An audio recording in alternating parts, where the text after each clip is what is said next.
Hello, vinyl and CD community. It's Murder Than Hell, worst channel in VC, best channel on YouTube. Here to do a video I've had permeating in my mind for a minute. There was a thread going around earlier this year, I believe, of doing your top 10 most valuable records on according to Discogs Median, which I feel like is a thread that comes around every once in a while. I don't know if I ever did it. I might still.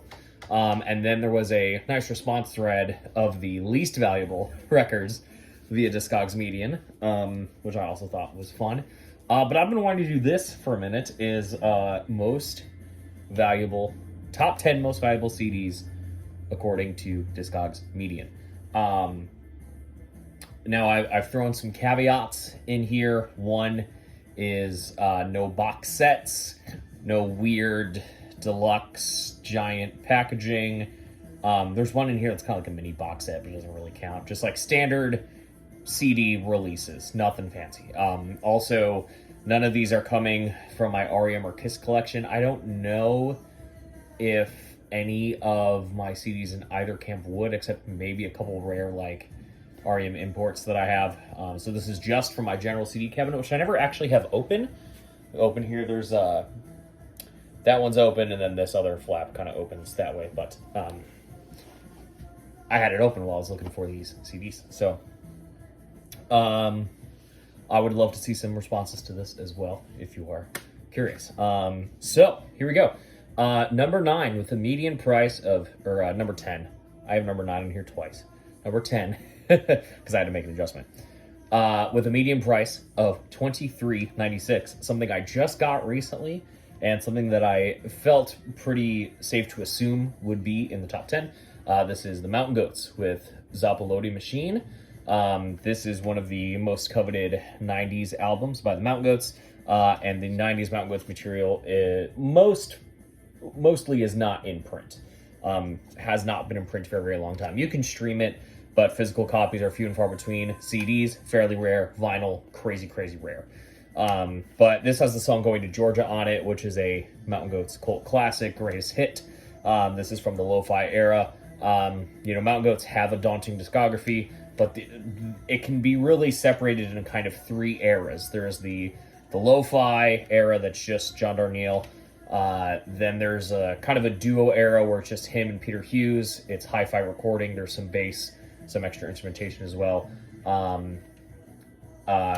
Which kind of bleeds into like a trio period, and then the core lineup they have now, which is a quartet, which they've had as a regular lineup, I believe, since 2012 or 2013. But if you're looking for some great lo-fi acoustic music, if you're a Elliott Smith fan or a Bright Eyes fan and you haven't yet treaded the Mountain Goats, Zappaloti Machine, that's how you spell that. This is a really good record, but yeah. This has a $9.99 price sticker on it. I actually got it for half off because it was part of a half off sale at my local record shop. Number 9, the actual number 9, median at $24.99, is Natural History, the very best of Shriekback. 2 CD set. I love Shriekback, one of my all-time favorite 80s bands. This was a thrift store find, and I thought this was a pretty cool thrift store find. Now, I have pretty much everything Shriekback on vinyl, especially from this era, because this came out in 1994. This says, 1987 and 1994, so I don't know exactly when this was printed. It's possible 87 was the last material on here. The actual release of this didn't come out till 94. I'm not sure, but I have all the 80s Shriekback vinyl, so I pretty much have everything on here on vinyl. But again, it's just Shriekback, not a band you see out in the wild a lot, especially in thrift stores, so I thought I would find it. And this is a little import comp, nice 2 CD set with all their tightest tracks, and not a common CD find, which I was excited about. So nice one there. I thought about eliminating new releases, because sometimes new CD releases, if they've only been out for a certain time or they're limited to some degree, the median prices can drive up, but I didn't want to think about this too hard. And for the record, there's nothing like big money in this video. No crazy rare discs. I'm just doing this for fun. But my number 8 is Roy Brooks with Understanding. This is on the Reel to Reel label. If that record label sounds familiar or this cover looks familiar, it's because this was a Record Store Day release at one point from 2021. And what I really like about this label, and I think there's the other label that does these pretty cool jazz reissues for Record Store Day, Elemental Music, I believe. They always put the stuff out on CD, which is nice because I'm not going to spend the money for the Record Store Day vinyl. And as I mentioned many times, there's no jazz in my apartment at the moment. So when they can put stuff out on CD, I appreciate it. That Albert Ayler box set is something I really want on CD. I know that's around. But this is something that my man Ryan Dye, King of Jazz, recommended to me.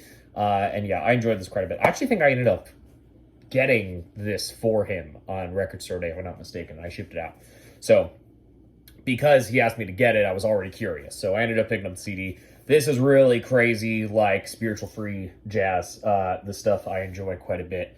But yeah, just monster drumming. I mean, there's only one song on this whole collection that's under 20 minutes, you know? So, I mean, there's some real crazy performances on this, but I really enjoy it. Roy Brooks, not a dude that has a lot of material out there as well. So, you know, look into that.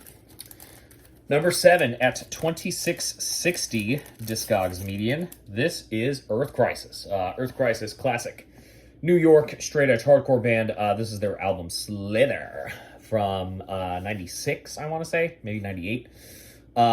So Earth Crisis, you know, pretty straightforward metallic hardcore band. They took kind of a turn on this record, Slither. Actually, no, this might be later. This might be like 2000. I might be wholly mistaken. Yeah, 2000. Get my years confused. So yeah, from 2000. This was kind of a turn for them. It's a little more radio rock, a little bit more alternative metal. It's kind of the black sheep of the Earth Crisis discography, but I enjoy it. I like pretty much everything they've done.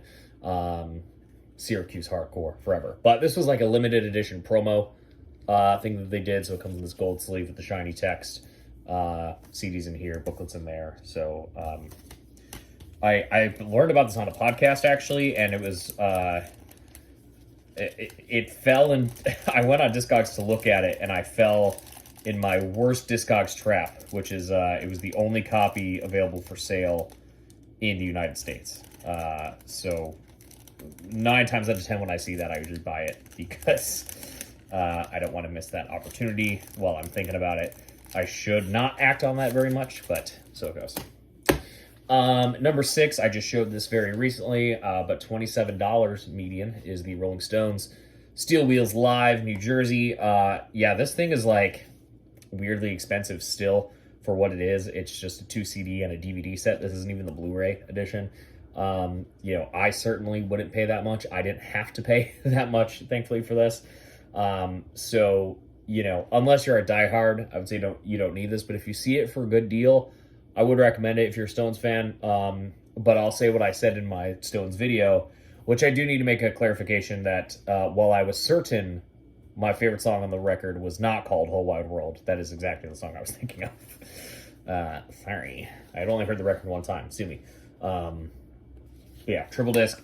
Again, I'll say what I said in that video, which is that the audio on this is fine. It's a good, solid set, but this thing is way more fun to watch. The DVD is the best thing in here. I don't know if they released that separately, but if you can at least find the video from this, it is quite good. So don't sleep on that.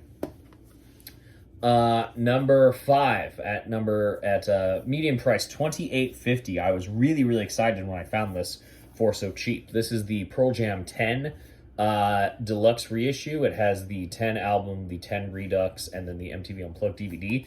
Really nice hardback slipcase, and then a media book packaging for the discs, which is all in here. You got the artwork and photographs. Standard reissue fare. This is actually a Goodwill score. I was really happy to find this in Goodwill because this is something that's been on my radar for a minute.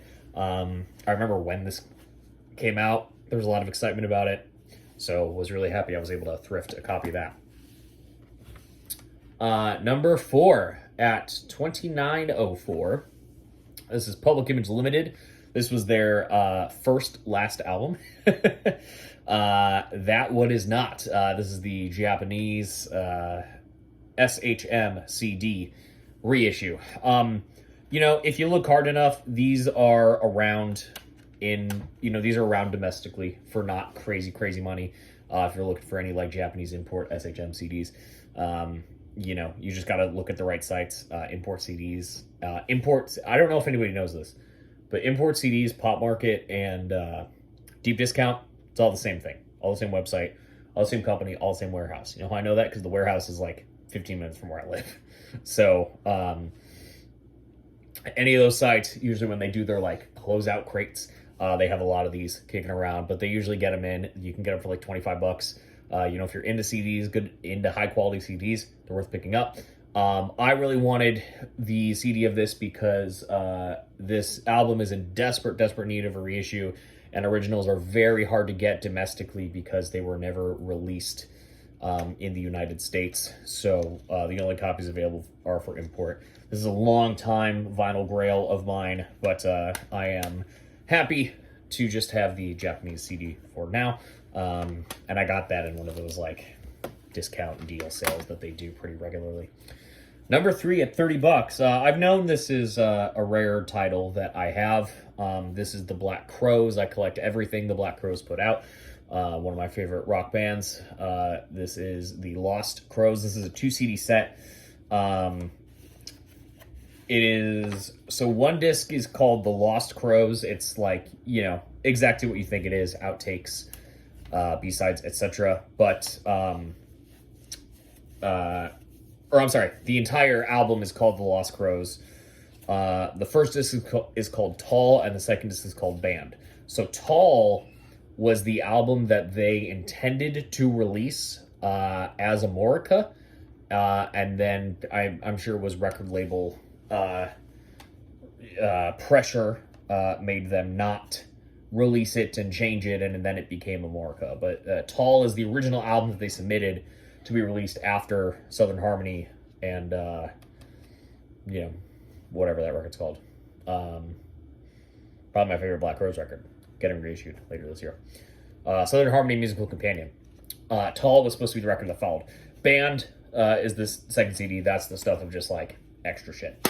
But yeah, this stuff, I don't know if this is streaming, but I know this material hasn't been in print physically, I think, since this. So it's a little hard to find, but I'm very happy I have it. I got this years ago. Like I said, I buy everything Black Crowes. So, they are doing these deluxe Black Crowes reissues. I'm sure when the Amorica reissue gets ready to come out, this stuff will see the light of day once again.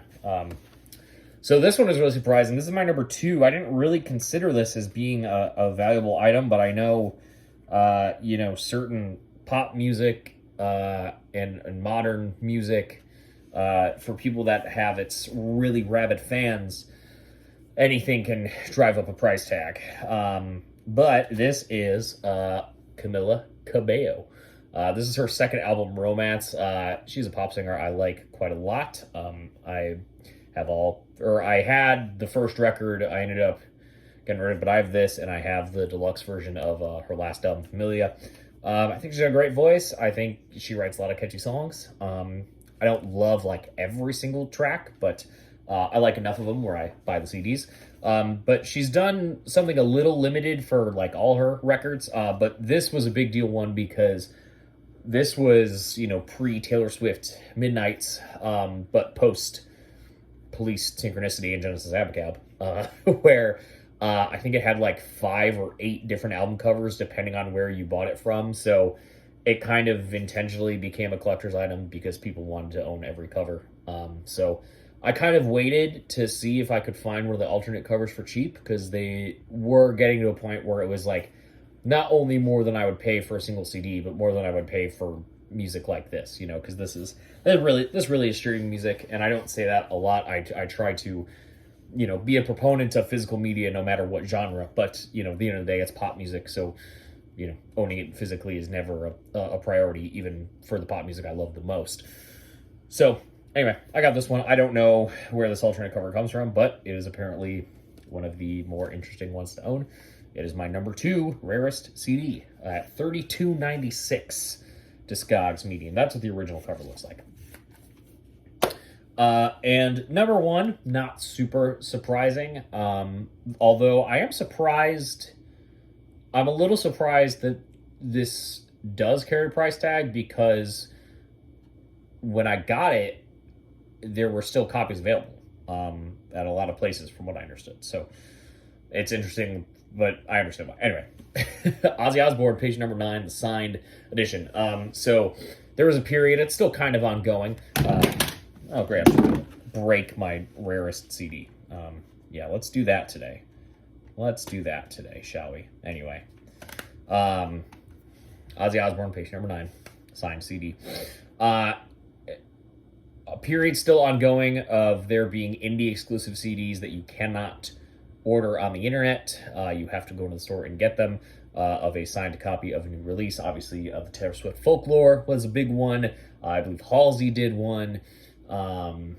There's a lot of these, and a lot of record labels started getting ahead of the indie stores and started offering signed booklets online with a lot of albums now. So, but you still see these pop up, and Ozzy Osbourne, obviously a big name, so anything that has his signature on it is going to go for a decent price, probably. I mean, look, I'm looking at this right now, and you can tell that there is actual marker mark on here, because it is just ever so slightly smeared. And you can tell it's not just like a print on the card. It probably won't show up on camera, but yeah, this seems legit. Now, whether or not he signed them himself or somebody signed them for him, that I don't know. I can't imagine him being in good enough physical health to sign thousands and thousands of CDs by himself, but I'm only presuming. But yeah, I would say I like this just about as much as Ordinary Man. Like most albums that come out this close into succession with the other, it probably could have been just one great hour-long record of the two. But the fact that Ozzy was able to put out 2 even fairly decent records a year apart from each other is impressive. So anyway, that's my number 1. $45 Discogs median on that. So anyway, I would love to see y'all's responses to this. Again, we love all media here, CDs, cassettes, whatever. So make your entries. I'd love to see them. Goodbye.